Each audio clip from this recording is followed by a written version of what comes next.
Hey, welcome to this video. David here, and this is a conversation with Barrie Gellis about common misconceptions around the Seth material. And it's about an hour long, and I haven't edited it in any way, shape, or form, so it is just as the conversation has, which actually I find more refreshing. So for me personally, it's always interesting to talk to Barrie. It's the second conversation that I've had. The Seth material is extremely complex. You'll see some of it there and some of it up there. It's a big body of work, and there's a whole bunch of other associated books with it as well. And it's a body of work that really challenges the common misconceptions that we have around consciousness and spirituality and energy, the nature of time, the nature of reality. It's an expansive and incredible body of work. Personally, in my opinion, it's by far the most it's the best body of work we have about the nature of reality in this reality right now, and I don't say that lightly. So this is the second conversation with Barrie. In the first conversation, and I'll link a video below, there's kind of how he came to the Seth material, so a bit of a story about how he became one of the New York boys. And if you're interested in expanding your awareness, expanding your consciousness, then do check out the Seth material, and I will link up the books that Barrie has written. I think some poetry and other books around the Seth material. I'll link those in the description below. So I hope you enjoy it. It's just a casual conversation exploring what I regard as the most important subject that I have ever known, because of course it's about who we are. It's about the nature of reality, energy, consciousness, and we don't get into all of that in this conversation. But if you're inspired and you have questions that come out of the conversation, or just general questions about not so much the Seth material, of course, yes, but about the nature of reality and about different concepts that come up, then please do comment below. Also, if you can, please subscribe and share the channel. In my understanding and experience, the more of us that know that we create our own reality quite consciously, to some or other degree, in a loving and kind way, then the better off we will all be. It's part of our development. So please do subscribe to the channel and do share it out as well. I think the more people that know this, the better. And I hope you enjoy it. There will be another one or two, I'm sure. So comment below if you have any questions, and I can then include those maybe in the next conversation that we have. So you'll see a change now. So Barrie's in the States, I'm in the UK. And enjoy the video, comment below, please do subscribe, share the video, and I will see you in the next bit. Take care. So, I mean, I'll just introduce what we're doing, which is we're talking, having a chat about, with Barrie, obviously, myself, the second time we've chatted, so thanks for coming on, about, I don't know what we're going to be talking about, but it's going to be interesting. And well, you had suggested, I thought it was a good idea. What I believed were kind of, what did I say? What did you say? Misunderstandings yeah, about the Seth misunderstanding. material, or something Yes. like that. Yeah, And common common misunderstanding. misunderstanding, in Yeah, my opinion. Let me yeah, preface everything by saying I don't believe in Seth experts at all. There are no Seth experts. yeah. So I am not a Seth expert. I'm somebody who read the material. I might know more than other people might know more than me, but I do know what I know. It doesn't mean what I know is true. It means what I know. I know that I know that because I know it, and it's me knowing it. So I know it, but it True. doesn't mean anything else than I know it. Yeah, And I there are believe, no well, gurus in the room. right, and I Right. believe it. Yeah, Um, and, but I'm open to unbelieve it, to change new information, yeah, which is very important for people to do. And people have their beliefs, and you should have them, but you should always be open to input. yeah. Anyway, so, and these are mistakes, what I'm calling mistakes. You could say things I disagree with. You could word it any way you want. That online I see come up. Yeah. And I wrote a list down here in Okay. no particular order, except how it came to me when I was falling asleep a couple of nights ago. Okay. And the first one, it says people confuse and conflict F2 with F1. That they get so excited with the magic of F2 that they think like that's it. F2 is the answer. Right. And the goal is to treat F1 like it is F2 or turn F1 into F2. And for Okay. everybody, F2 is non-physical reality, F1 is everyday practical physical reality. Yeah. So so they think that's a goal, and that leads them to discount physical reality. Yes. In other words, they know it's there, but it's an illusion. Time is an illusion. Linear time is an illusion. It's not real. Uh, Physical reality itself is an illusion. It's not real. It's a camouflage. Now, on a one level, those are totally true. Yep. Physical reality is a camouflage reality. Linear time does not exist in non-physical reality, in the expansive reality. Yep. But linear time is real in physical reality. Yep. And physical reality is real in physical reality, or else uh, nothing, there wouldn't be any physical reality at all. At all. It would just be energy speckles or whatever.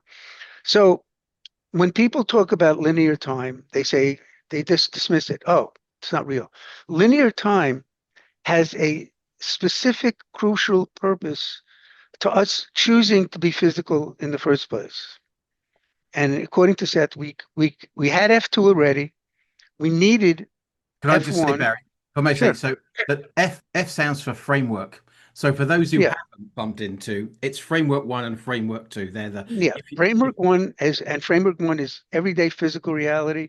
Framework two is the non-physical, exactly. includes all the non-physical realities for our purposes here.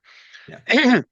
And according to Seth, we already had uh, F2, non-physical reality, but we needed a physical reality for its differences because we already had F2, where there was no linear time and all that stuff.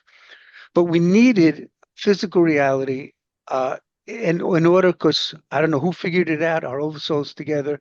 That was the best way for our souls to learn. Yeah. And some quotes I have, Seth talks about how difficult F1 is and how you learn best in it. So we needed physical reality. We chose to have it. It's not a mistake. And we didn't choose it just to realize in the expansive reality it's not there. It has a total use, it has a purpose.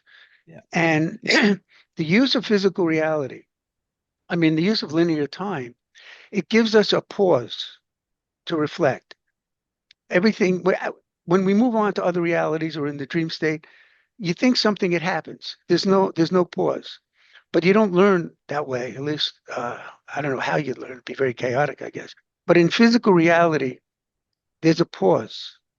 And in that pause, that's where there's something called, I might be all over the place, I don't know, but there's something called violations and natural guilt, which Yeah. I have further down on my list, which most people, I don't think even heard of it, let alone understand it.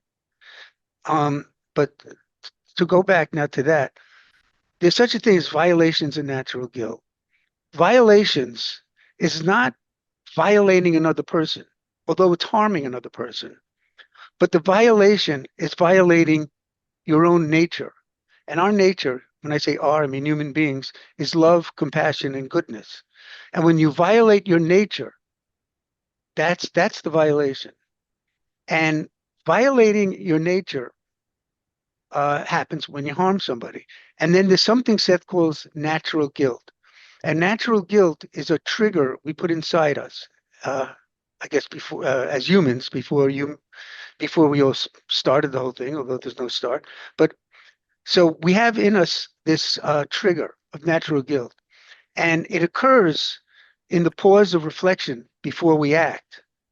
And that's one of the main purposes of linear time. We need the pause of reflection, and it's to repeat a harmful act. So you do something, you harm somebody, you're Yeah. going to do it again.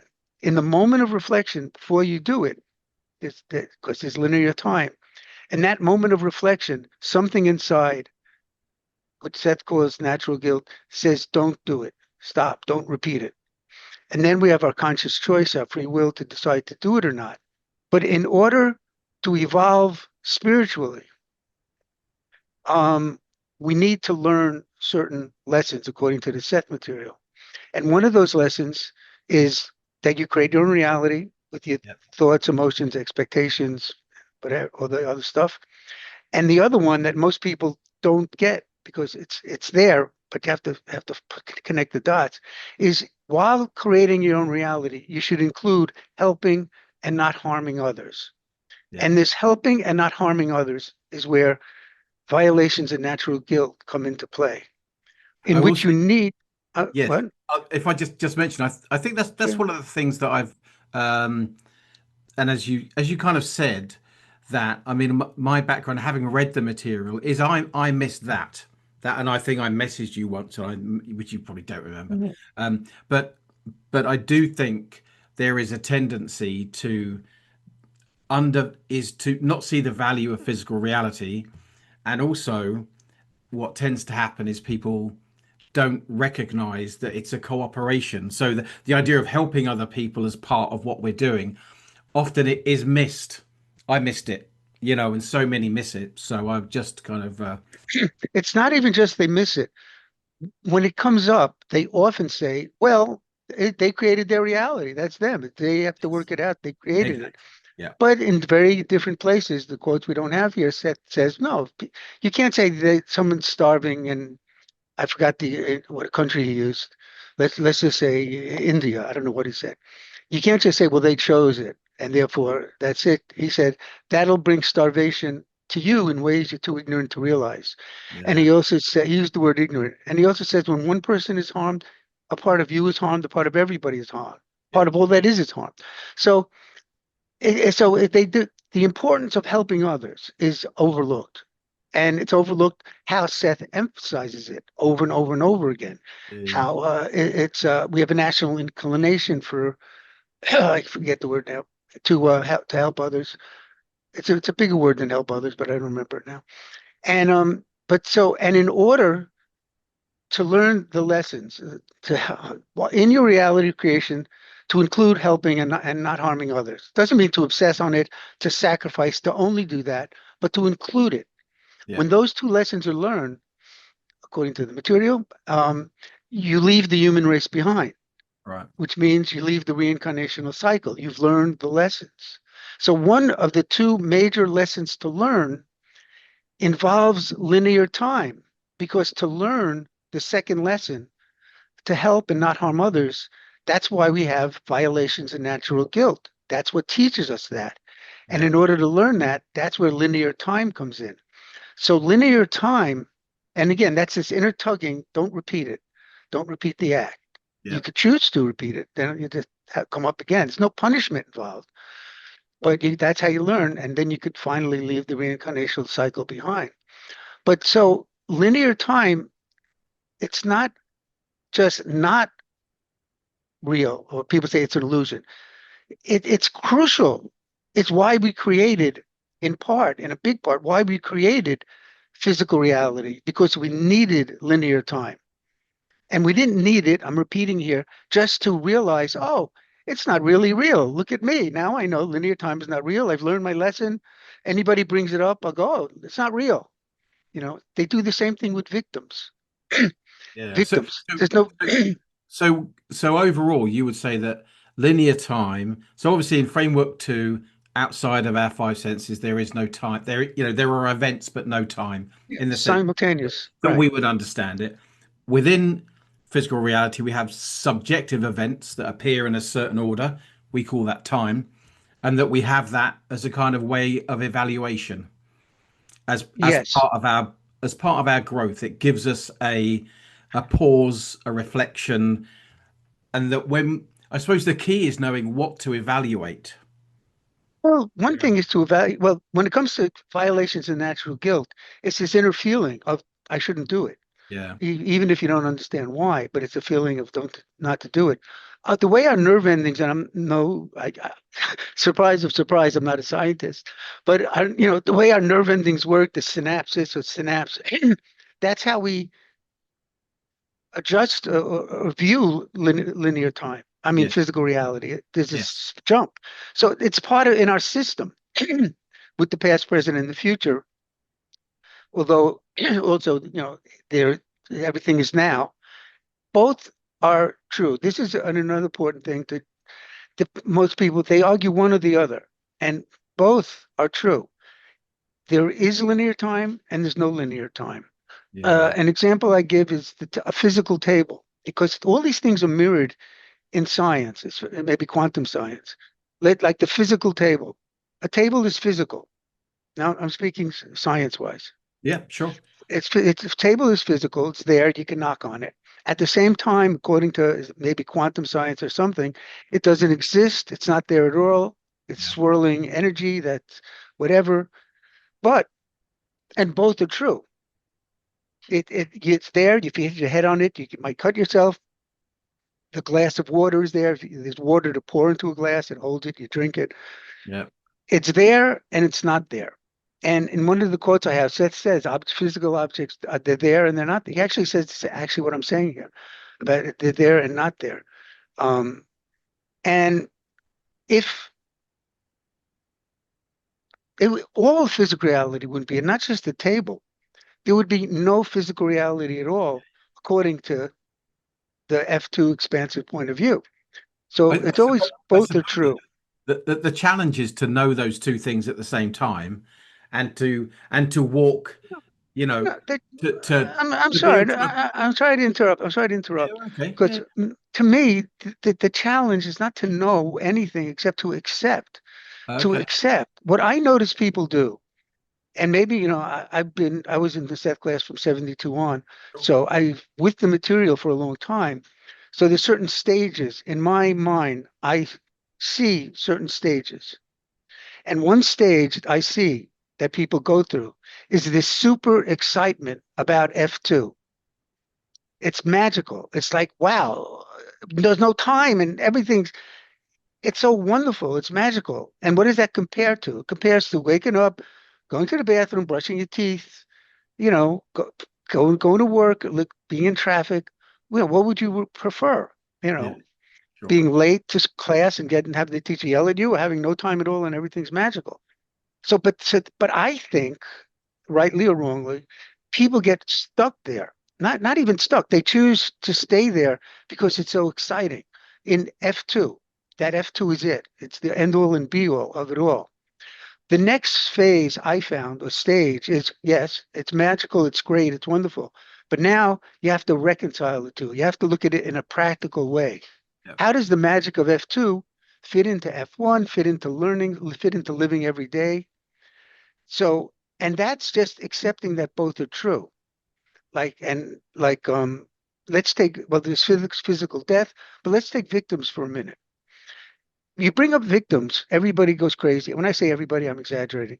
Yeah. That there's no victims. There's no victims. They say, they don't know, you don't know the Seth Material, there's no victims. By the way, they never say this, go crazy. They say it, but they're not passionate about, if somebody says, let's meet, they don't say it at all. If somebody usually says, I'll see you at 2 o'clock, they don't go, what do you mean there's 2 o'clock? There's no 2 o'clock. What are you talking? There's not there. If ever it's brought up in an intellectual way. But Yeah. there's a great passion about there not being victims. And it's so, but there are victims is term like linear time is a term. Yes. The term victims only exists in F1. And the term victims doesn't mean you don't create your own reality. You're still creating your own reality subconsciously. But the term victims, you need something to discuss physical reality. So the term victim is when something happens to somebody that they didn't consciously choose or want, they didn't plan on it, it wasn't due to you know, like they started to walk on a ledge and they fell off the ledge, they chose something dangerous. So it's when something happens to you bad, you hurt, and that you didn't ask for, choose, or consciously want. Yeah. That to me, that's like a victim. That person still subconsciously chose it. All the other stuff is still true. But that's how you could talk about a victim. Like Seth will say, the victims of a hurricane, victims of a crime. He said when he talked about RFK assassination, he referred to him as the victim. So the term, I'm getting back to both. People have to understand that both are true. On one level, on the deeper level, there are no victims, but on the practical level, to discuss people, You don't dismiss, and this is what I see, and it sometimes gets me metaphorically sick. They excuse the pain and harm to others because they chose it. There's no victims. That's what he wanted. That's what they chose, and they're cutting off their own compassion. And Seth has a quote for that, that he talks about it, and he says, that's because they're afraid to feel their own pain and afraid to feel pain of others or their own pain, so they push it away. Yeah. Um, but all this ties into the theory of both the importance of physical reality, Right. and there is linear time. There are victims. So don't say to somebody, "You're not a victim. You chose to get raped. Your mother chose to get murdered, um, or they chose to starve, or whatever it is," Yeah. Yeah. because we're talking on a different level. We're It's a, talking it's on, no, I mean, I totally agree. And I've been through that myself. And I think what tends to happen, well, what happened to me, other people I'm talking to, if you like, it kind of, when you look at somebody else and they're struggling, the blanket, and it makes one feel quite clever, a bit like the framework too. You know what I mean? A bit quite clever to go, oh, they're creating their own reality. I don't have to bother with them. Do you know, I don't have to engage. I don't have to do anything. And and again, I fell into that trap also. But yeah, but but it just goes nowhere. Do you know what I mean? It's and it's almost like it's a self-fooling. I don't like the term egotistic. It's a self-fooling term that a lot of people, and I've used it as well, that makes one feel a little bit superior because you're not creating, I'm not creating the problem, they're creating the problem. They create their own reality. But actually, it's a road to nowhere at all. and you don't have to, and when you believe that, you feel it's just easy. You don't have to do anything. Yeah. You don't have to help. You don't have to care. You are Yeah. caring by being aware of it. But yeah, so I agree with what you're saying there. And but that's the, to me, what I'm calling that the practical step, the reconciling all the wisdom and magic of F2, Yeah. but in a practical, magical sense, if you will, reconciling that with the F1's reality. But And and that is I mean, for me, that's the whole journey. That yeah, there, it's being able to it's being able to experience and explore, understand that framework one and framework two are terms, but that this is a valuable experience created by us for certain lessons. And well, you know I'll tell you the lessons are this, there's two main lessons. One is you've got to learn that you create your own reality because of your thoughts, beliefs, expectations, and emotions.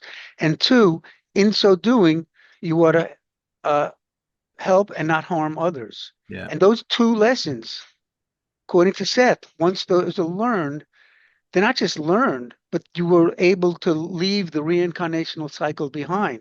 All the infinite or hundreds or thousands of lifetimes, you're ready to leave it behind and move on to the next dimension in which everything, there is simultaneous time. Everything is instant. Everything is more intense. It's like the F2 state. Everything. So you think something, it is, yeah, but we have to learn that. And physical reality was created as the most intense and difficult way to learn that. That's why there's suffering. Suffering is real. So is joy. But of course, but the suffering is part of the learning process. Physical death is part of the learning process yeah, yeah, because I remember Seth said somewhere, well, if you die, then the lesson is doubly learned. You yeah, know, and so all these things, the linear time, physical reality, victims is a tough one for people, yes. Seth readers, because they just love this. It's like gaslighting themselves. So you got to break up with this idea you have. It's They've got. there and I it's think true. there's a term called, and I've only just heard it, which is called spiritual bypassing. I don't really know what it is, but it's essentially that. The idea that when you under if you accept the law of attraction or you create your own reality in whatever terms, that you're able to then disregard other people because again you're just kind of taking the superior approach that Exactly. that you don't have to bother with them. And yeah, Exactly. that's But such I once read, when I was looking at the law of attraction, it was a while ago. I don't know if it evolved, but it Not never said really anything about other people at all. And the no. only mention I heard is that you model abundance for them. That's how you help others. You get your house, get a car. You're modeling abundance, so you're showing them what's possible. Something like that was the only mention I found of other people in the law of attraction. But the Yeah. law of attraction is basically you create your own reality. Exactly. Except it's In leaving mini out form. In mini yeah, form. it's leaving out that second half. The Yes. second half of you create your own reality is to do so with helping and not harming others. You Yeah. could still have 10 cars if you want, but Yeah. include helping and not harming others. Yeah. Um, okay, so that was one of the So if we things I so had. I'll so just so I'll revisit so the first thing we talked about, I'm just going to revisit them with my notes. Sure. But Okay. so the first thing is the idea. So we're understanding framework one and framework two, as Seth points them out, and one of the one of the things misunderstandings people have, or the mistakes they make, is they over focus on F2 framework two, and they don't therefore see the value and integrate framework one as The existence. They don't even see the existence of it. It's a illusion. It's not real. yeah I do, Something yeah could be the word real. the word Something illusion could is a very dodgy some word. yeah, it is like God. Yeah, God, but something could be real, but still what you said, but they don't think it's real. That's yeah, a little bit different than saying whatever, however you worded it, oh, disregarding it or whatever. You disregard something that's there. Thanks for the M&Ms, but I'm not in the mood now. I am disregarding the M&Ms, yeah, but I'm not saying the M&Ms aren't there. They're there. yeah, Thank no, you for offering it. So that's all I mean is that they say it's not real, which is one step worse than yeah. disregarding it. Oh yeah, I like I say, I don't like the word illusion at all, Mm, because I think Seth said once, Me too. try stop breathing and tell me physical reality doesn't exist. You know what I mean? Saying, Yeah. okay, it is real and valuable. So that's the first thing.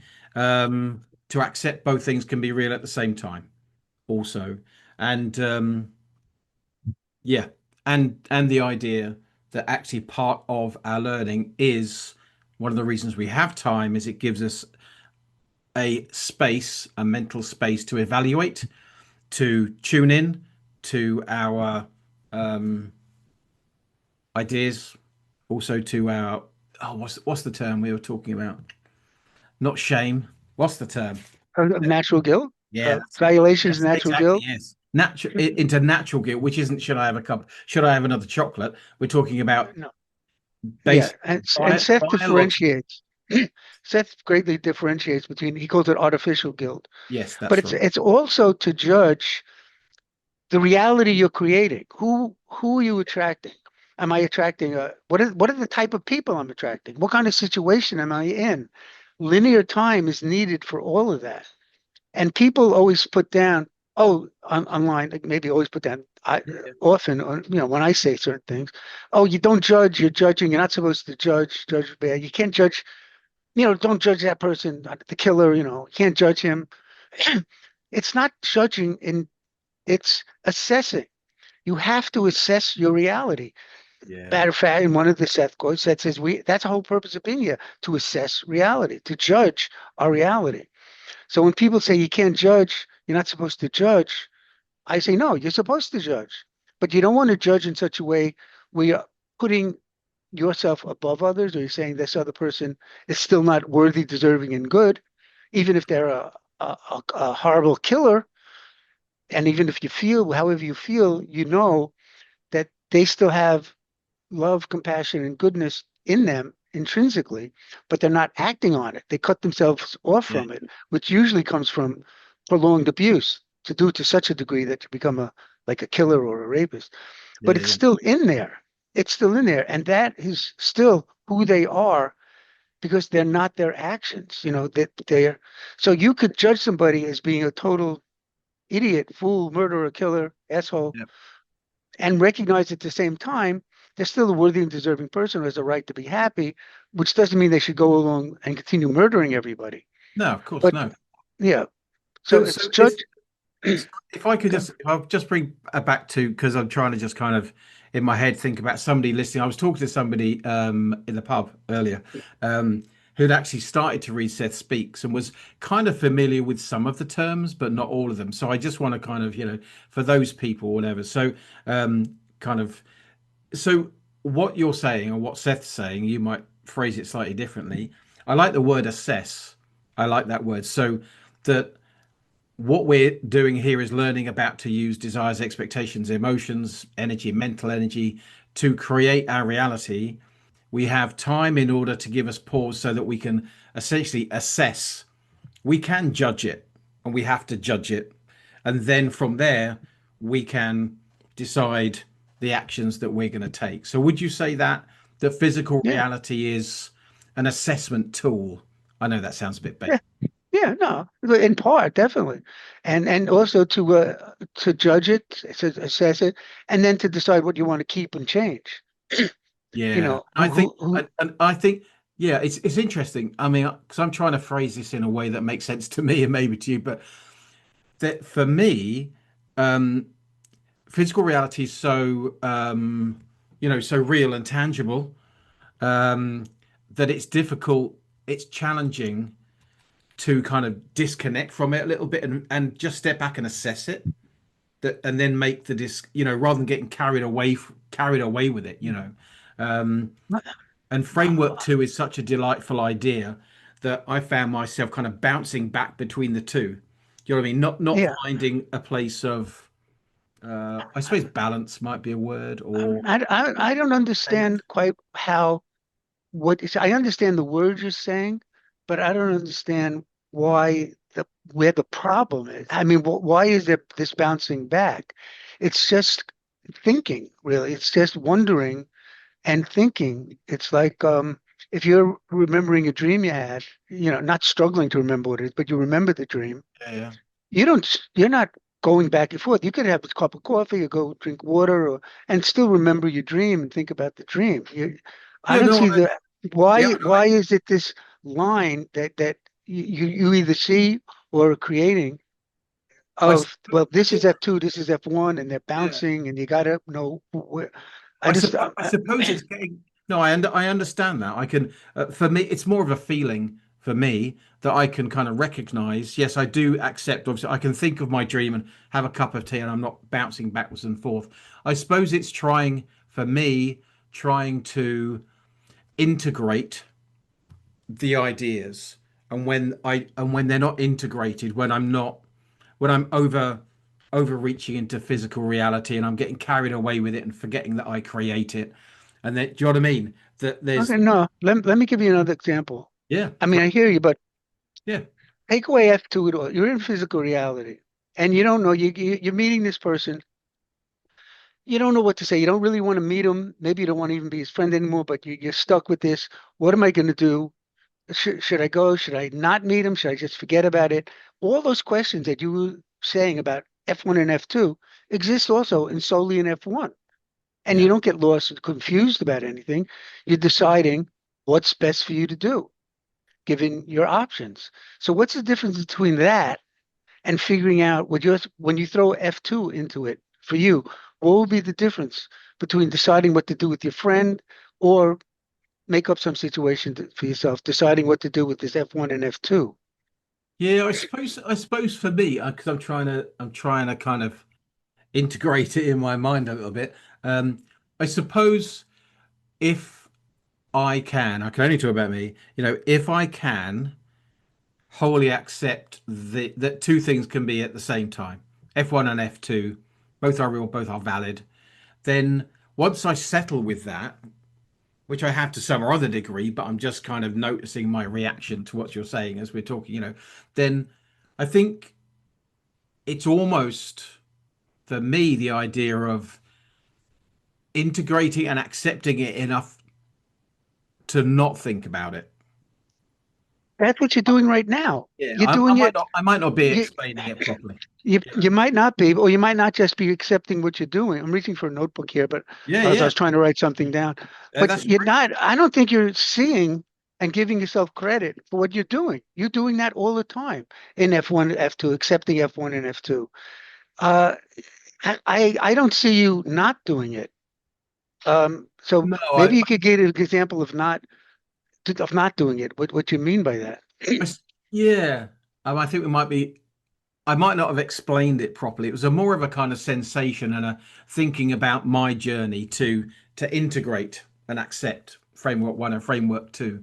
Uh, Okay, let me interrupt you. How are you but yeah, not integrating it right now? Right now, oh how no, are you right. not?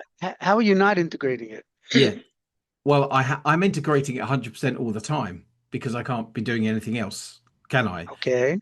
Okay. What I'm saying is that at times when I'm assessing physical reality, at that point, if I try and get hold of it, at that point, what I'm doing is I'm saying, what do I have to do in F2? Or do you know what I mean? What do I have to do in F1? Do you know what I mean? It's this. So I suppose for me, the point would be where where I would try to think about framework one and framework two and what actions to take or what to N- think about. Do you know? I might not be. you take you don't do anything in F2. Forget about F2. All your actions you could take in F1. Yeah, yeah. You don't have there's no actions to take in F2. Like here's F2. I I, have to now take an F2 action. No, F1 is connected to F2. It's always there. Right now, both of us, we're in F2 as much as we're in F1. The only difference is we never leave F2, but we never we always stay in F2, but we leave F1 every microsecond, jump back and forth into F2. yeah, yeah. But and no action, you don't have to separate out. I don't know whatever the I suppose, situation you want to yeah. I come up mean, with. I suppose if I think about my what I think F2 is, obviously it's an endless thing, and I can't even imagine what it is. I suppose I was thinking about the kind of physical action within framework one. So should I go and say this to this person? Not, I'm evaluating my reality, deciding what to do, and about as an assessment tool. So I suppose it's at that point where I would ask myself, do I need to think differently? Do I change my beliefs? So that would be F2, would it? What? No, you're in F1. Your beliefs are totally in physical reality. They're your Okay. beliefs. Okay. Well, that's a Nothing. slightly different take on that Yeah, it's on that. totally that. And the way it's easy to think of F2, just think of it like the dream state. Maybe there's differences, but it's very similar to the dream state. Yeah, yeah. And so, it's not this, wall of confusion that you could, maybe knock on a little bit. But Yeah. it's like the dream state, and you're already intermixed with it. Yeah. You're there. You're there right now. Yeah, And yeah. any beliefs you want to work on, it's like choosing if you want tea or coffee, Yeah. you know, figuring out what your beliefs are. There's different ways to change beliefs. So, generally speaking, one swing way is you just choose the opposite. So if you believe people are bad, you Yeah. say, well, there's reason to believe that, so I'm now going to believe people are good. And then you got to believe it. You could say it to start, but then you could realize, well, it's just as easy to believe people are good. So now I believe people are good. So now you're Yeah. making a big sweeping belief that's like a core belief that's really reaching into a lot of different areas. Yeah, And yeah. another way to change a belief is this specific. Why do why did I attract this person? Or why do I think this person is bad? Or whatever the specific thing is, and you work on changing the belief about that specific situation. So you're changing the belief there, and that'll change the situation. So there's sweeping beliefs, well, I guess core beliefs, big Yep. picture beliefs, and then that you could change, or there's the detailed belief of a situation as it comes up, and to change those. But the What process belief? of So if I changing if beliefs is well, just your thought process, your reason, logic, and thought. It's no yeah, different than yeah, yeah. again choosing what you want for lunch. Yeah, I suppose what I think about it, I may have just overcomplicated the question. Yeah, Which is totally cool. It's the whole point, of the exploration is to and recognize. there's a belief behind that. The belief behind that would be this is a complicated situation. Yeah, F2 is really complicated, and F1 is simple. And yeah, uh, yeah, so there's always beliefs behind things for me and for everybody. And when we don't recognize a belief, we just think of it as reality. Nothing's wrong with that, but that's whatever we think of as real. is just a belief that's not recognized a belief as a belief or not thought of as a belief. But so when I say, well, that when somebody says, well, that's a belief, that's not a negative, No, that, sure. It yeah, just okay. I just wanted you to yeah. realize that when I No, no, said, I totally okay, get that. Can I ask you, what do you think? What's the biggest belief you've changed consciously? yeah, I know well, because I mentioned it already. Um, there's a number of big beliefs, but I'm going to mention the one that's tied into what I said Yeah, about people are good. And it was in class, and it went over about a 10-year period, maybe. But in class, we were talking about war, and I said something and saying, why do people choose to kill each other? Why don't they just get along? yeah. And I was saying stuff. Yeah, they wake up, you go to the bathroom, whatever. Seth interrupted me, and he actually eventually gave a whole assignment. And the assignment was, what would the world be like if you thought you were good and people were good? But in the answer to the question more directly, he said people do things because they think they're bad and they think other people are bad. So Right. that it's okay to kill other people. It's okay to sacrifice yourself because you believe people are evil or bad, or some people are bad. And the realization and the belief was that also came up in class that people believe that evil, and I'm not using it in the religious sense of people who say there's no evil, there's no evil. Okay, evil is when you're harming people.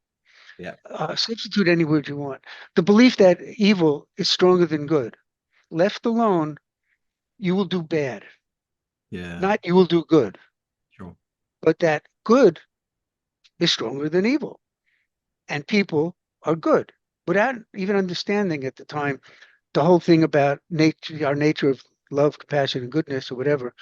But the idea that love, uh, I'm saying love here, but it was good at the time, that good is as powerful, but then more powerful. Why not? Why is evil stronger than good? Why isn't good stronger than evil? Yeah, And so that changing that, having that realization, um, was a major change. And it also connected to me in a personal way because I would think I would do, okay, I didn't smoke pot much because I didn't like the response to it. right. But one of the responses I didn't like is that I would smoke pot. This is when I was 16, and Sure. I would do it on some weekends with my friends. Yeah. Some friends did it all the time, but I didn't. Again, it wasn't that enjoyable for me because of me. And one thing is that I would get very self-conscious. So I would be sitting there with my friends. We smoked pot, and we were drawing. We had paper. Everybody was drawing or dancing around and having fun. And I am devastated. I'm thinking about death, and when you die, it's the end, and I can't move. All Not right. only can't I move, but any move I make is to get attention, and it's bad to get attention. You shouldn't want to get attention. So to get attention was bad, and and I couldn't move because I was devastated. And I'm looking at my friends dancing around being silly. And I'm thinking to myself, wow, these guys, I didn't use the word masters, but these guys are like masters. They could think about death, not care, play around, do these things. And I can't even move my thumb because if I move my thumb, I'm trying to get attention. All right. And that's bad. So, and if left alone, anything, I'll do the bad thing. So I got to really think to do the good thing. And then that, changed over time. But when I realized this thing also in class, it went back to that time, and it helped change that was going on. That first of all, there's nothing wrong with wanting to get attention. There's nothing wrong with who you are. You're perfect with your imperfections. Is Yep. one of the perfection is a state of becoming, and a few other quotes that are going on there. And but it tied into this thing about war as well. When you think you're good, first of all, you're going to make choices that a good person makes because I'm a good person. If I'm a bad person, I'm going to do what bad people do. So I'm going to rob that lady, or I'm going to, make fun of that person, whatever it is. I'm a bad person, so I'm going to do bad things. Therefore, it's right for me to do bad things. We always do what we believe is right, according to yeah. Like I just said, if you're doing something wrong, well, you're a bad person. So it's right for me to do it because I'm a bad person. And Yeah, that's yeah, what bad people do. yeah, And so, but when you think you're bad, first of all, like I said, you could sacrifice your life, but you see other people as bad. And when you see other people as bad, you bring out that badness in them because you're not trusting them, you're looking at them a certain way. But when you think you're good, it naturally occurs, I believe, occurred for me. Um, then you start thinking of other people are good. They're just as good as I am, so we're all good. You treat other people better. By doing that, you're bringing out that better in them. So there yeah, could be somebody who's mean to everybody and an idiot, but with you, you get along with them because you don't look at him in that negative way. yeah, So the idea of good being more powerful than evil and um, being good as opposed to being bad is crucial. People, this is the whole idea of original sin. We were born bad according to original sin. oh, I know. Yeah, That's like the worst that's thing. a disaster, isn't it? And that's everything I'm talking about. Because when you think you're bad, it's okay to kill other people because even if you think I'm bad, but I'm good. Even though I'm bad, I'm good because I'm doing these things, Yeah, A, yeah, B, and C. But those people aren't doing it, so they're still bad, and I could kill them because they're not worthy.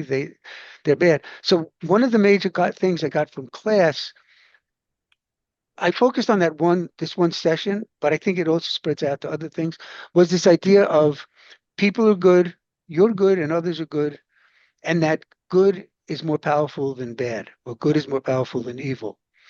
yeah. And that was There a are some. major. Yeah, that's great. Yeah, thanks for that. I mean, there are some quotes, and I can't remember them off the top of my head. Where Seth does talk about in terms of creating events consciously or unconsciously, that loving events actually, I think he uses the words kind of takes or imprints themselves more easily. You've got to put more effort in to actually create Oh yeah, that would make events that sense.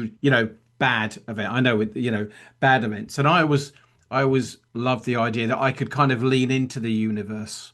I could lean Yeah, into reality and actually and I suppose that's where trust comes in and that type of thing. So and it's trusting almost yourself.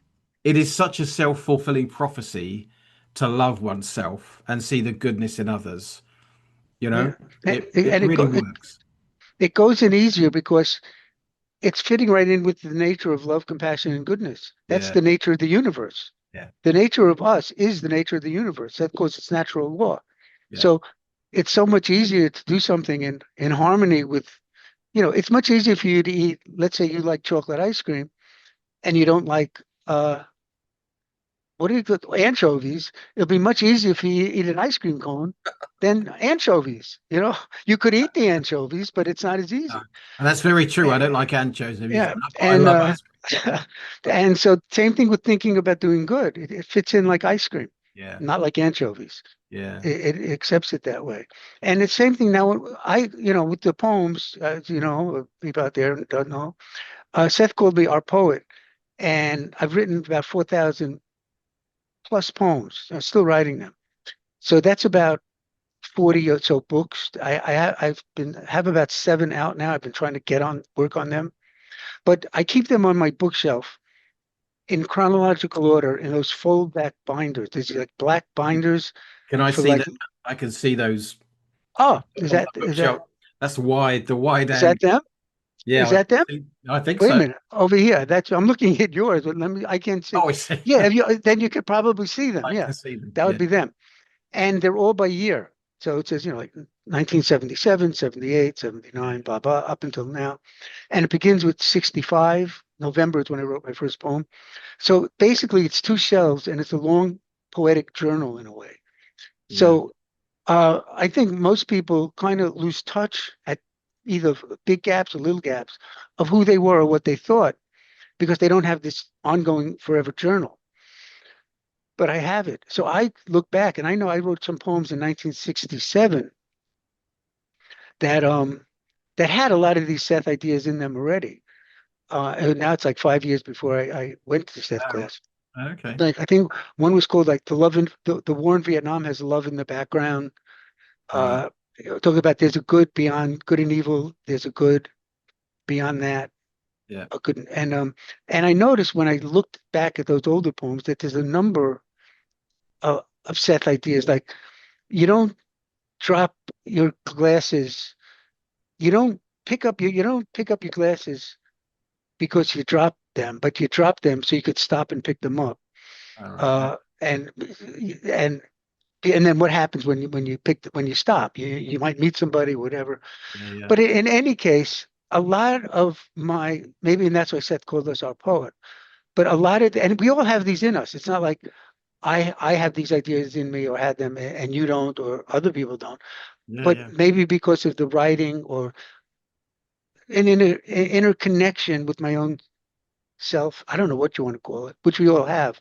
Yeah. But because I write, I write it down and so I could see a lot of these ideas that built up. That was a foundation I had. So when I finally went to Seth class, everything fit in.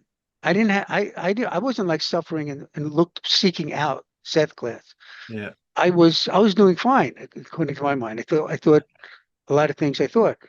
And but I was glad that everything fit in and certain dots were connected. Like I would think something here and then there's something here. And Seth would say something that like that connected them that I didn't see that connection exactly. So So can I I don't know. just Sure, just please. for people that don't know who might be watching this, because on the channel more and more of the people are searching Seth Material and all that kind of stuff.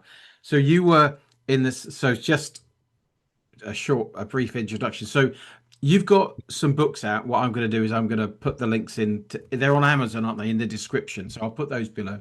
And but you were You in. searched the book. Yeah. Yeah, I'm I sorry. You searched Barry Gellis books, well, Barry Gellis I'll put the poetry and link Barry in Gellis. as well, Yeah. and I'll put that in.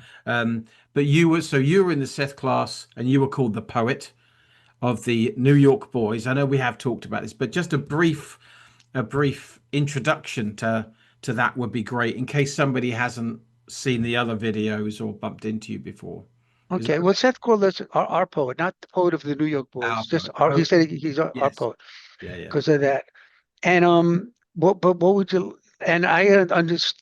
I asked some of my friends, "Is he just saying that? Do you think?" And they said, "No, he meant it. What he said, it went deeper than what you think." Anyway, um, it fits in when I look at well some of the poems I've written since, but I like the poems wrote before because any poem I wrote during and after class, I could say, well, like Seth said it, yeah, yeah, or somehow it's connected to something Seth said.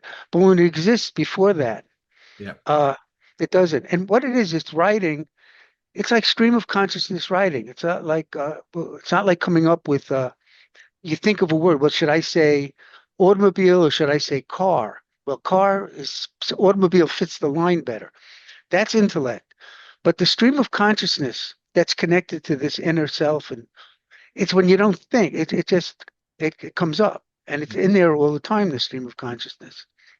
And so there are lines that I come up with that I know I would never come. Sometimes I don't understand. I don't understand them. I know they have meaning, and I could figure it out. But on one level, I'm like other people trying to figure it out because I didn't work on it. yeah, I yeah. just wrote down what was in, and it's like it's there already, and I'm writing it out. So So would you recommend that people I don't I'm not saying that you should tell anybody what to do, but certainly for me, writing stuff down regularly, 100%, whatever I comes would in, recommend. I I found that would recommend 100%. okay. And I was an English teacher in high school. Like this was their assignment. We had a whole year of seniors, and we did poetry for most of that year, reading and writing it. But I recommend it to anybody, to adults. You write down. Well, I was doing it with a poem. So if you start off, just try not to make sense. Okay, it starts off by saying the subconscious has its own reason, logic, and thought. Right. You Yeah. don't need your conscious mind to make sense. It's a there's society beneath the sea. That was the phrase I used. I don't know if I made it up or I found it in another poem.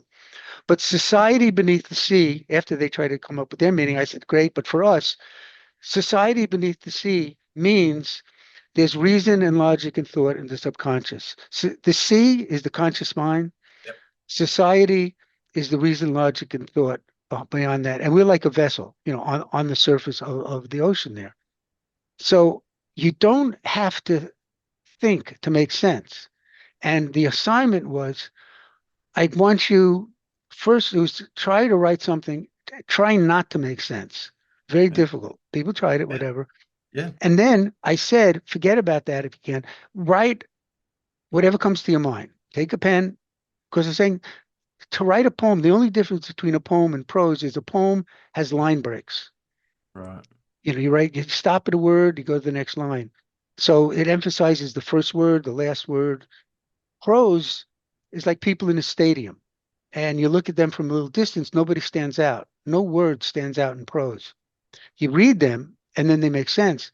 Poetry, the line breaks, words stand out. Right. So what you do, so I said, just write whatever comes to mind. So I'd walk around, so raise the hand or whatever. And I don't know what to write. Somebody said, I said, write that. That's what you write. I don't know what to write. Write it Yeah. 100 times. It doesn't matter. Write whatever comes to mind. One word links to another word that you would never say before. I went to the zoo. I visited zebras at the zoo with my grandmother who had a pocketbook that always smelled from oranges.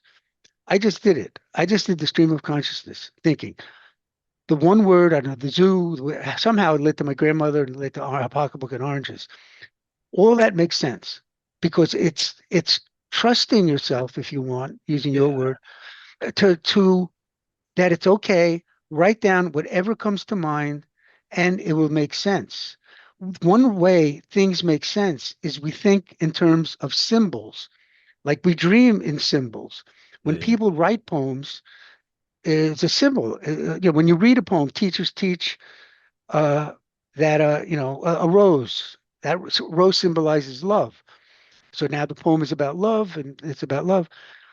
And but what I taught was that first of all, you're the god of your poem.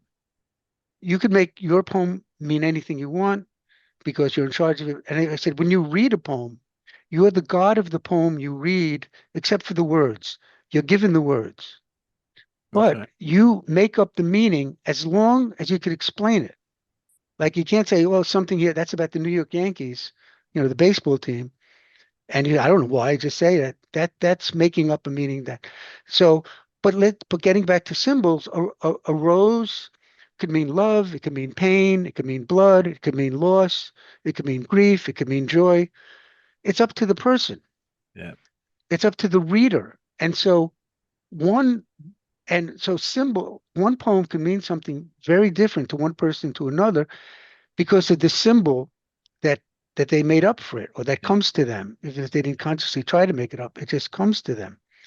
That's why I believe, and I taught it to them, you can't say something's a good poem or a bad poem. Like you can't say to somebody, how could you like that poem? That's a bad poem. Well, I like that poem because it's about grandmothers, and my grandmother died a month ago, and I really loved her. And I think that's the best poem in the world.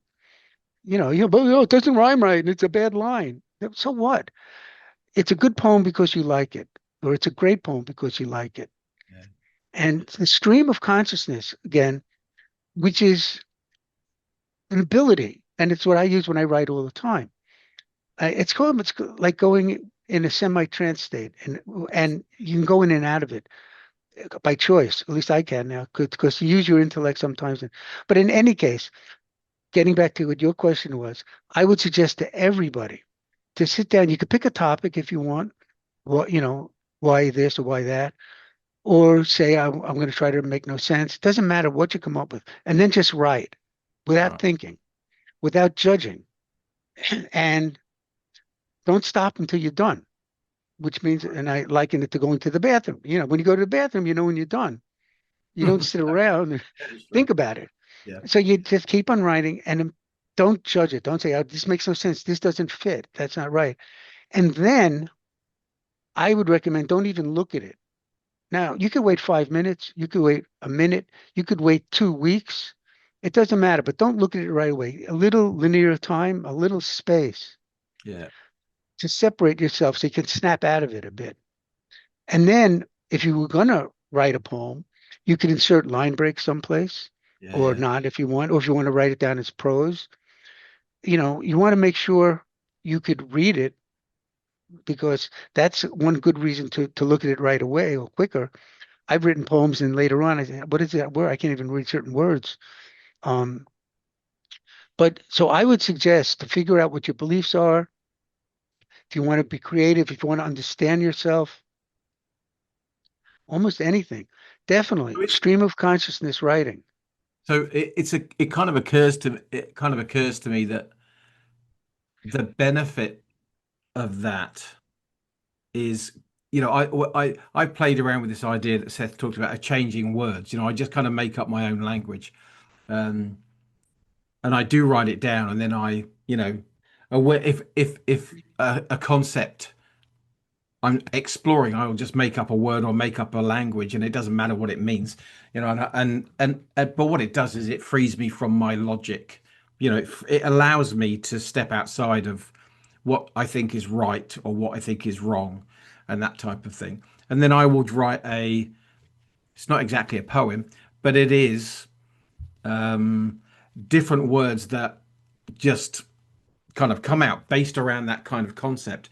And I find that really useful. And then I forget about them, but it kind of frees me at the time, you know. And And you could do the same. You could do the same thing with real words. I mean, it's great to make up words and it frees you that way. But the yeah, same thing you could apply to a real word and just let your mind go. And yeah, but it's a great exercise. And I think you understand yeah, it. You did that exercise yourself. yeah, yeah. So what do you so in terms of practice, in terms of things that people can do. So we've got the kind of stream of consciousness writing, which I find useful in kind of many forms. Do you do any psychological time stuff? Because the Seth material is packed with exercises, most of which nobody ever does because they just they'll read the books, but they won't explore that side of things. Have you ever No, explored any of those, or as so I think not really being a part of your kind of exploration? what is I don't what is your understanding of psych time? That's Well, what I you call don't it, know. I mean, psychological time. I because I remember I it's, I I do I think a lot of these things with what we're talking about, you do it naturally. yeah, I think Um, of it as a light trance state, yeah, which well, as I said, that's when I write, I go into a light trance state. I know I didn't know it at first, yeah, but the way I know, and when I answer questions online, when I put them into my book, my Seth book, and the way I know it is because someone once wrote something down on in a post, yeah. and in quotes, and I read it. I go, I like that. That's interesting. And then I got to the bottom, and it was me. It was something that the person took from my book, and I Right. realized I am not conscious. I'm not unconscious, but I'm No. not conscious of a lot of times when I'm answering questions online, writing poems. Yeah. It, this I call it a twilight zone state, and you dance in and out of the intellect and the intuition, Yeah. and um, everybody could do it at will, but you don't know you can because you don't know you're doing it at will anyway. But I Yeah. could do it at will consciously because I've been doing it for so long and I recognize it. Um, so yeah, so it's in a semi-trance state that if somebody interrupts me, if I'm lucky, I could get back, and if I'm unlucky, I can't. I lost it. I can't continue, or I Yeah. could try to continue stream of consciousness writing and maybe get back. Um, so yeah, so I'm not sure. I Well, no, because it's just interesting. For me, one thing that one of the most beneficial tools. So I've kind of studied hypnosis for many years and that type of thing. One of the most, which is why I was delighted, which I did before I bumped into the Seth material. But it's always been very useful to me to embrace the idea of going slightly into a light trance, consciously and or unconsciously. I've just found it in my ability to kind of not be overly focused in my problems or challenges, whatever it would be. Just to be able to induce a light trance has been just really beneficial, so It it's, serves great purposes. yeah. But also you have to make sure when you're crossing the street, you're focused, Oh yeah, well of you're course focused on the that's drive. street. Now, children are born with this inner wisdom, Yeah, with this you call it even a light trance if you want to call it that. But they're in, and then as they get older, they lose touch with it because they have to really focus on physical reality.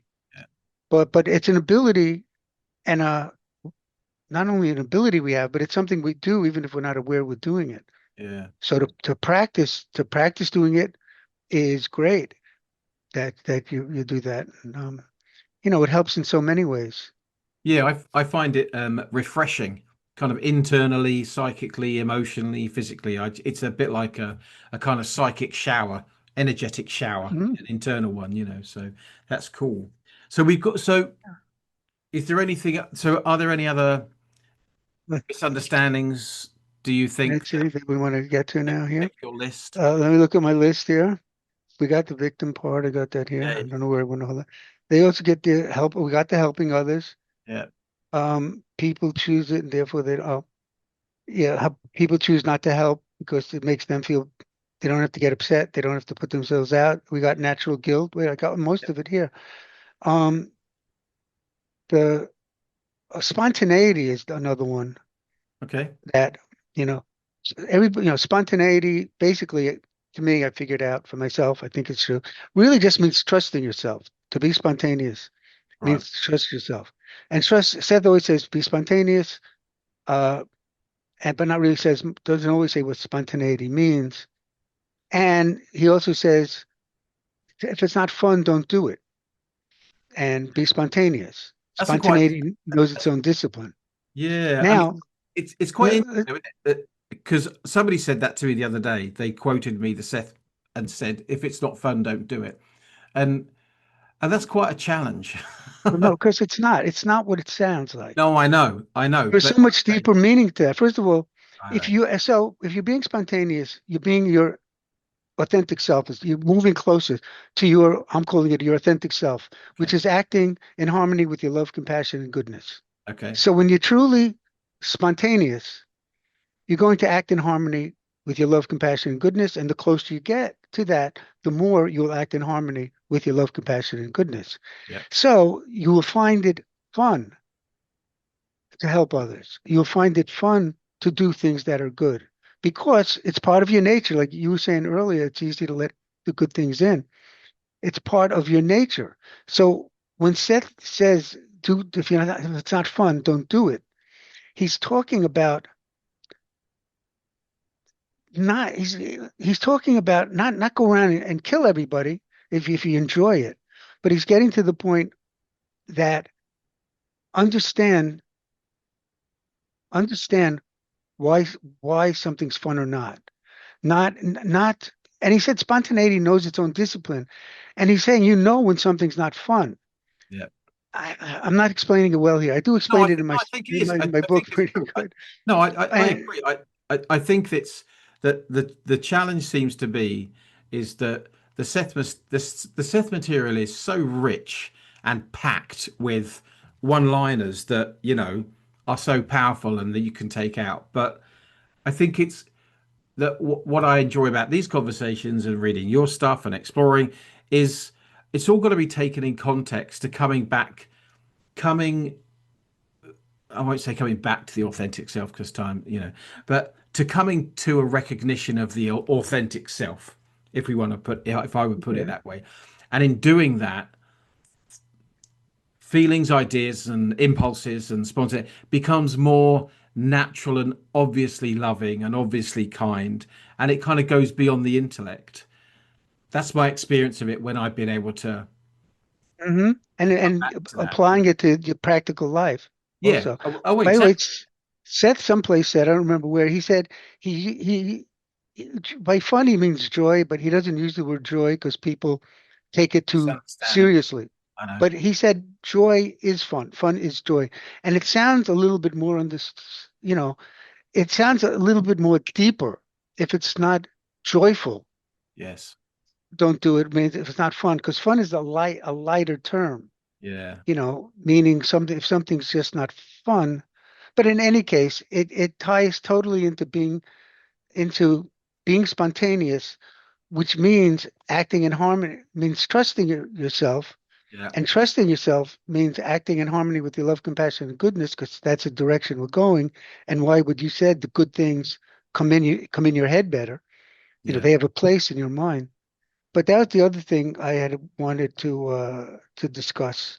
Sure. Um, and love. The other thing we can get into that, and the other thing, how love is. I was trying to think of what's the one word or phrase that summarizes the Seth material. And I went through all these things. You create your own reality, time is simultaneous. And I figured out to my own surprise that love, the word love, best describes the Seth material. Right. And then I found all these Seth quotes that fit it. But he says the nature, the basic, that the universe wouldn't be held together if it wasn't for love. Yeah. That the basis for existence is love. How we are of nature, we are of love. And he says it all over the place. And so there wouldn't even be physical reality without love. There would be no Seth material without love because you need the physical reality for Seth to teach Yeah. somewhere Yeah. about Yeah. physical reality. Yeah. So that was something else I was going to go into. But Strangely enough, when I kind of sit with so since I was, I remember about 3 years old, was dreaming with, could be my inner self, could be whatever, anyway, a portion of myself that was teaching me certain things in dreams at that point. And it was a few years ago, because for me, the Seth material is so dense and I can allow it to be over intellectual. You know, people are, and I see people arguing about the minutiae of different concepts and this type of thing.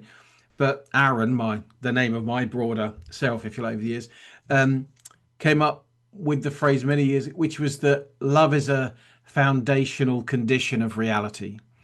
And mhm. and I really liked that, and it really kind of went through my intellect because I was trying to think about what it was and what phrase and all that type of thing. But actually, that really hit home to me quite a few years ago now, and I just go, yeah, it's a condition of reality.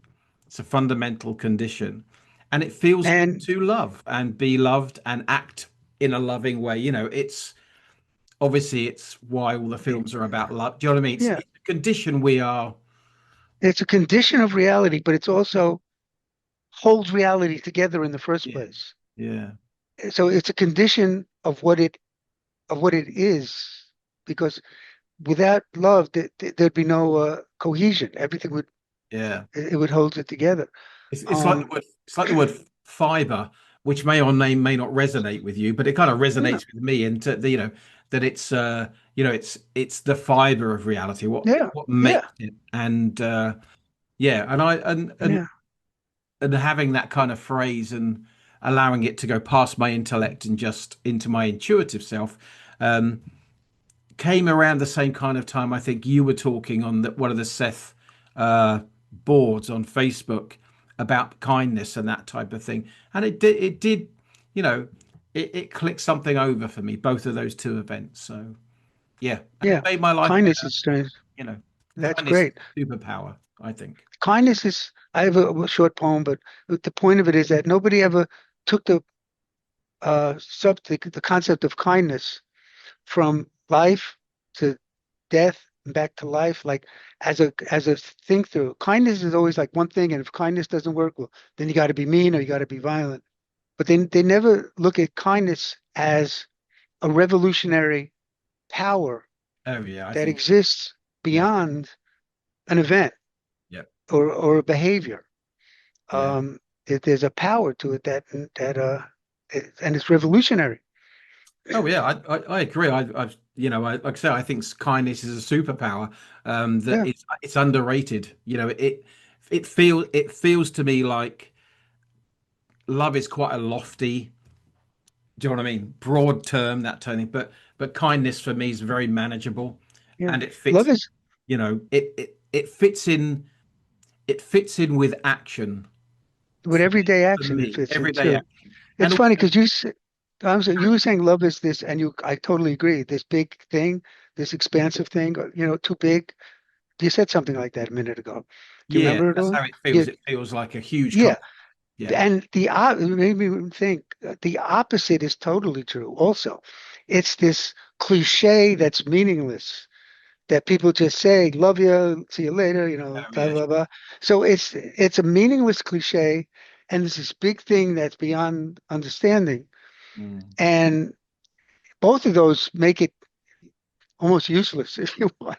It loses its meaning in yeah, both extremes there. yeah, yeah. Whereas like kindness, synonym probably, it fits in to everything, you Yeah, know. no, I agree. I felt in one of the books, Seth was talking about how it would be unusual for his audience to say good morning to a nail.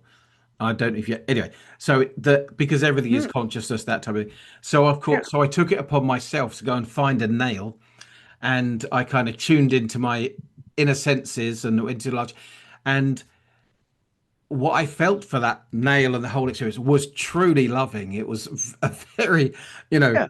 very, it was love in a way that was kind of intrinsic, and it couldn't, it's impossible to even describe it, but it was kind of all encompassing and completely intrinsic.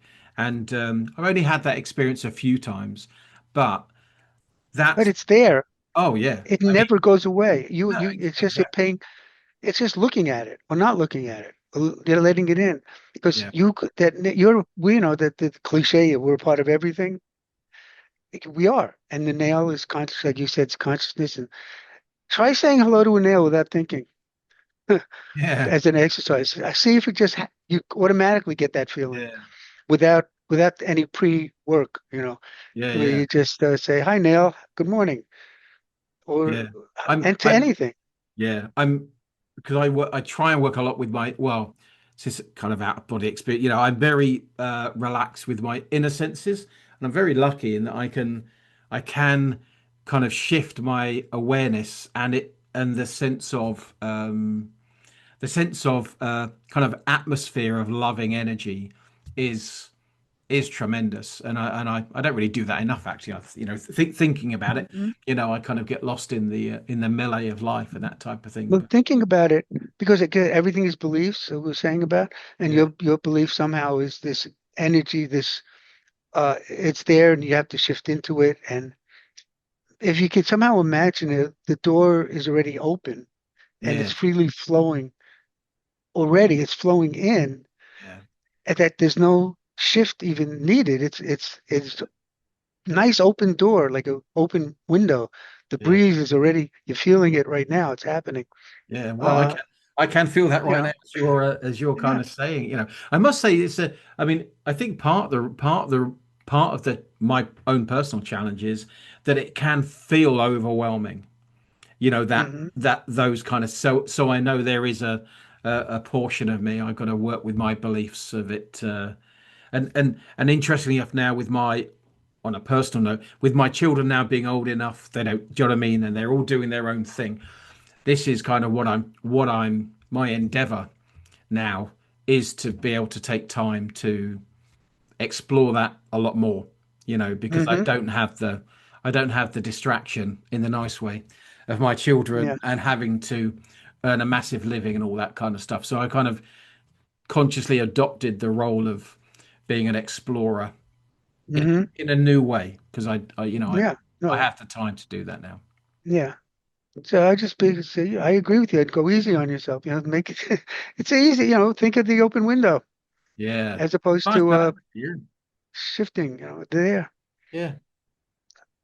I'm You just know, writing it down. Yeah. I want to feel the breeze, Yeah. meaning I want to feel the breeze of oneness, Yeah. the breeze of consciousness and everything. Yeah, it is true actually. I do think I've got to. My belief is that I do have to shift states quite purposefully. Um, Whereas actually, maybe I don't. It can be much more Absolutely. intuitive Yeah, and easier than that. So yeah. yeah, interesting. Okay. Anything else on the list that we want to? No, that's about. I would. Yeah, no. There's certain things I don't want to do it now either. But to go into more detail with the Seth quotes, that Yeah, no, one thing. that's great. I mean, you can Yeah. email those. I do want to ask you a question if you've got time. Are you Hmm. okay for time? Um, which is what somebody asked me the other day, which is, and I think I put it on the email, but um, which is when what to do, what action to take, could say inner action, outer action, whatever, but what actions to take if one finds oneself, if everything's gone to shit, to coin a phrase, if something's really not working in the way that somebody wants it to, what would you suggest? Well, this is the well, we talked about it already. I would suggest exploring your beliefs about it, stream of consciousness. Well, Yeah, first say you have to, what beliefs are behind it. Is it a particular thing that's going to shit? Is it your whole life? If it's one particular thing, well, what are your beliefs about that one thing? yeah, What is they tied into? And you might find a core belief where you could just change this one belief and everything will get better. Or you might find different things to change. Usually, a good idea is to change the belief to its opposite, regardless of if it's a big belief or little. If you could change the belief to its opposite, that usually works well. But if something, let's say, I don't know, you believe this person says, I can never find a relationship. Everybody, they lie to me. I get betrayed. Everything's bad. Love is bad, whatever. Or I can never find anything. That explore your beliefs. Well, you could believe love is bad. You could believe you're bad. You're not worthy of love. You don't deserve to be happy. Love is difficult. So if yeah, you believe love is difficult, then you realize, okay, love isn't difficult. I could just believe it's not difficult. I right, believe I'm good. I do deserve happiness. So it's kind of, you know what they do with I forgot what it's called when you have a thing and you take it apart and you put it back together. They yeah. say they do it with UFOs when they find it. Do you know what that word is? They do something to it. They take it apart, Repurpose? No, not no. refurbish it, but anyways, they take it apart to know how it works and they put it back together.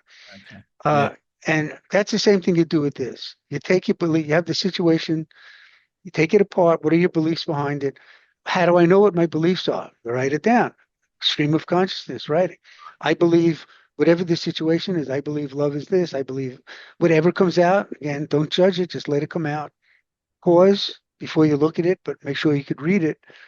And then read it. That's when your intellect will comes in, yeah, yeah, and you can now you could judge it and think about it and decide what you want to do. But basically, it's not happening to this person. Everything is because of his beliefs. yeah. And if Yeah, I things mean, are, it's a you know, way to try and kind of, I mean, what did he say? What was his example? Because I don't know well, who he his is. example, his example. I mean, there are common. His example was around money. So he just didn't. He just couldn't. It was actually a person, yeah, from up north here in the UK, and they were saying they just can't make the money they need. They were really entrenched in that kind of. And I did say, Yeah, I think that it is a good idea actually to add that stream of consciousness in there. I think that might kind of yeah. break up the thinking a little bit. It would not. It would open up, not break up the thinking. It would shine a light on it Okay. and what his beliefs are. What I said about love is the same thing with money. I don't, money is bad. Money is evil. Yeah, I yeah, don't deserve happiness. I don't deserve, if I had money, I don't deserve it because I'm bad. And money, and as I said, some people believe money is evil, there are other things. I mentioned like four simple ones. There might be more personal ones. yeah, yeah. My parents had money and they hurt me. Well, And that's what they came up with. They were saying actually that when they talked about their situation with their parents, there was a very strange dynamic going on with their parents and money and inheritance and this type of thing. But essentially, that it had ended up that this person was very much struggling with money, um, and didn't seem to be able to get to the beliefs. That's what they were saying. You know, I can't get to Well, these beliefs. But of course, we have beliefs about beliefs, don't we? You know, right, it's and write down the beliefs. Struggle, write down. You yeah, got a yeah, belief, that belief. You could change beliefs, yeah, yeah. and you Which a know, lot of people don't think, do they? In my no, experience, they don't think that they can change their beliefs. You know, and it's difficult. Could be real. Jane died because she couldn't change her childhood beliefs that she brought with her from childhood. yeah, But you could, but you have to. Like extreme of consciousness would be the door yeah, or the yeah, flashlight, the yeah. No, that's theater interesting. to Yeah, examine them. yeah. Because I think she's a no. He was a he's a good example of being so entrenched in his belief system that actually a stream of consciousness would, as you say, shine a light, just kind of move things around internally, in their mind. So And highlight them. If you don't see them, you can't move them around at all. You have to see them first. yeah, yeah. No, You know, I'll A- suggest and that. That's great. and also the beliefs. Wait, I was going to say something about money. I know he said about what would he do if he had all the money in the world? What wouldn't he do? What can he do because Yeah, he doesn't have it? I mean, there's a lot of different stream of consciousness questions. What he could start with, because you could direct the stream of consciousness with a question or an idea, yeah, or you could just do it no matter, just off blank. You just do it just starting it. yeah, But he has a lot of avenues to explore that could be very fun yeah. and exciting. It was the parental thing when we were talking about it that kind of hit a note with him. He was kind of going, oh, okay, yeah, it became more obvious. But Well, again, maybe he doesn't want to be his parents. well, there is an issue about earning more money than his father. Do you know Yeah. what I mean? Were any of them abusive to him? Yeah, no, I don't know. I don't know Okay. them that well, but Okay. Well, so but I yeah, think a the stream of parents, consciousness thing would be interesting for them. yeah, Yeah. he doesn't want to be like his parents. What beliefs did his parents give him? Did they teach him that he wasn't able to have money? He's bad. He Was couldn't earn money. Yeah. Well, also worried about if they had money, that they wouldn't be able to keep it, and that therefore his parents would think badly of him because he Is would. he worthy because he doesn't have money? So if he didn't have a lot of money, he's not worthwhile. Is his worthiness tied Yeah, to having I think money? there's a lot of You stuff. know, I mean, I gave him a whole list, yeah. So um, if he could you believe know, he's worthy, he's but I, worthy, yeah. deserving, and good, or even just worthy, if you want to start with, Yeah, but that's even quite a good without money. sentence. That's quite a good sentence, isn't it? To say I'm worthy, deserving, and good. I Yeah, mean, so many people, I mean, me included, on one level somewhere, that doesn't feel wholly true. true and integrated. So if I, Yeah, and I deserve worthy, deserving, good. And I deserve happiness. I deserve to be happy. yeah, But those simple things could I know, could cure, unquote, cure so much. yeah, yeah. You It's know, so it's so spiritual and so human and so obvious and so difficult. Do you know what I mean? It's a bit of a yeah. jigsaw puzzle, isn't it? I, So I many. believe all these billionaires are billionaires because they feel so worthless, and that the only way they get to feel worthy is by having a lot of money, but it Yeah, doesn't last. It's like, a hole in a bucket. So they have to keep putting more and more water in the bucket or more and more money. yeah, And that's what's behind it. Otherwise, it's crazy to need, $20 billion or yeah, whatever. So yeah, I think that, I'm just guessing that yeah, yeah. his feelings of worthiness could be tied up with this as well. Oh, I think so. Yeah, especially so. But yeah, it was interesting, just just to explore that with them. And like I say, I think they were so entrenched in it. And I think, and I've been there. Thankfully, I'm not there anymore. And life is good and everything Yeah, is very yeah, even keel and yeah. which is kind of great. But I like And and yeah, and for me, you go back and forth. Though you could feel you're bad, and you think, then you remember that you're good. It's not.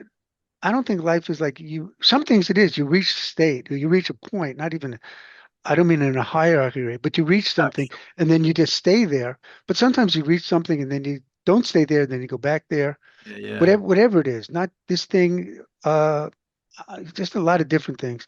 So the goal in my mind is, to recognize if you're not there and to go Yeah. there again Yeah. and Yeah. to appreciate yourself, Yeah. even if you're not there. I, You're perfect with your imperfections is one yes. of the, Yeah. you Yeah. know. Absolutely. Yeah. And certainly from in my experience, I'm much having worked through, quite actively over the years. I am very pleased with my creation of my life. Hmm. I'm pleased um, with what I've created compared if I think of my past from where all that's come from. So, Yeah. and And that is and just working with my, but it's not just working with my beliefs. It's taken a lot of work, and frankly. you go back and you never Yeah. have to go back to square one. If you No. didn't feel that way, let's say, it might take you 5 seconds to go back to feeling that way, Yeah. Yeah. as Sure. opposed to taking 5 weeks, Yeah. you know. Yeah. Yeah. So it's much easier to get back to it. Yeah. No, I agree. Yeah. No, no, that is my experience. So, okay, great. Is there anything else? Yeah, it's fine. It's good. Okay.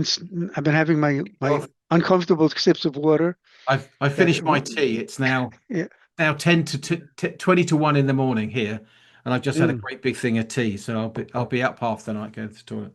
But okay, Well, that's great. okay then. So Okay, that's great here. I'll try that's to send great. you stuff. Yeah, send me whatever, and I'll add things in. And if people are watching, I'll put the links in to your books on Amazon. And if anyone's got any questions, because after the last one we did, people did have some questions, I think, some That would be comments. So, great. I don't uh, mind doing it. If it's ever possible to do it live, people could call in if that's, I don't even know if that's oh yeah. possible. Well, we might be But able to. We might be able to do a YouTube video, but I live, but I don't know how to do that. So doesn't matter. One of the things is, if you want to do it, I guess it would be another show, but I could send you the quotes that I wanted to go over, yeah, and the whole show could be me reading those quotes, you putting it up on screen, and then we could discuss. It's all the things we already talked about yeah, love, uh, F1 and F2, things both being spontaneous, yeah, victim, no victim. Seth uses the term victim a lot. yeah, That might be a good idea because then I have time to put the quotes, send them to you. yeah.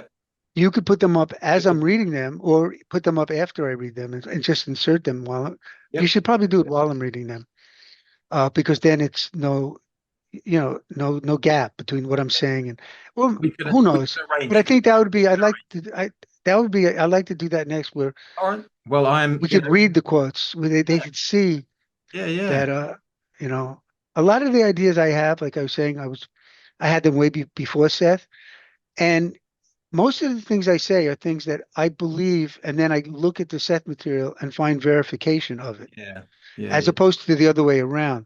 yeah, I don't believe something because Seth said it. yeah. That would not be enough at No, all.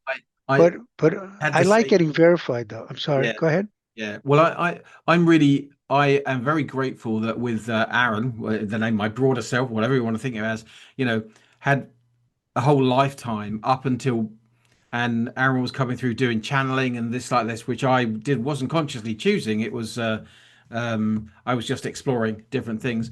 But actually, when it was written down, it was similar, not in as much depth or breadth as the Seth material. But I'm glad I had that experience first because it allowed me to have the confidence that when I look at the material, to kind of make that I'm not just accepting it because Seth says it or somebody else says it. You know what I mean? A bit. Hmm. So I'm very grateful I had those Yeah, it's experiences good. pre Seth. Um, yeah, Yeah. that's my Yeah. experience as well. So Yeah, mine too. yeah, So that's why. So yeah, I think that'll be a good idea next time. we'll book that in. So cool. So we'll finish off there. Thank Yeah. you very much. Lovely to see you again, and we'll book it again. And I'll let you know when this is up. And thank everybody for watching, who will be watching right now. Okay. And any questions, put them below in the description on Facebook or YouTube or whatever, and then maybe we can you can cover those at another time. Okay. Awesome. So I'll say bye to All everybody. right Bye then. bye. That's it. I'm going to stop recording. Thanks everybody. Okay, we stop Okay. recording. And